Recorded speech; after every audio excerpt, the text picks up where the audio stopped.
দুই নোটই ওড়না ছাড়া রাস্তায় গাই গরুর মতো বাইর হয়েছে।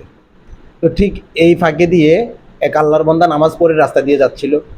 তো দুই নোটিকে যখন গাই গরু অবস্থায় দেখলো, তখন ওই আল্লাহর বান্দার ছেলে এটা করলো কি, মাথাটা নিচের দিকে দিয়ে বলল, আপু এভাবে চলা উচিত না, গায়ে ওড়না নেওয়া উচিত।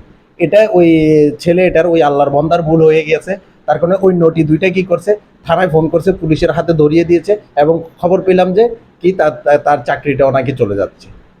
এখন কথা হচ্ছে যে যদি ওড়না পড়তে বলাই যদি অপরাধ হয়, তাকে যদি পুলিশে দিতে হয়, তাহলে যারা বলে যে হিজাব খুলে ফেলো, যারা বলে যে ভার্সিটিতে আসলে পর্দা করা যাবে না, বোরকা খুলে ফেলতে হবে, যারা বলে যে পর্দায় নিয়ে কটূক্তি করে, ওই ধরনের ব্যক্তিগুলোকে তো ফাঁসি দিয়ে ফেলা উচিত না?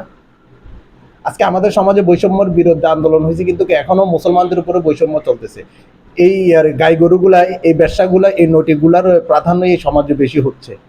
যারা অল্প কিছু সংখ্যক ব্যবসা আছে, যারা ওড়না ছাড়া চলে, অশ্লীলভাবে চলাফেরা করে, গাই গরুর মতো চলাফেরা করে, কুকুরের চাইতেও নিকৃষ্টর মতো চলাফেরা করে, তাদেরকে আমরা এক কথায় বলি যে সাহামাগি।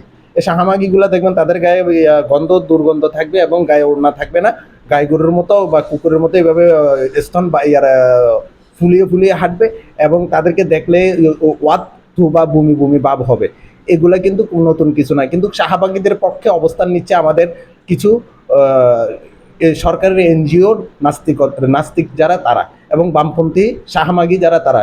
এক নম্বরে তো আছে আসিফ নজরুলের মতো নিকৃষ্টতম ব্যক্তি যে আর নেই, এটা আমরা অনেক আগে থেকেই জানি, কিন্তু আসিফ নজরুলকে আমরা আইন উপদেষ্টা হিসাবে বানিয়ে রেখেছি এবং তার বিরুদ্ধে কোনো প্রতিবাদ করানো যাচ্ছে না।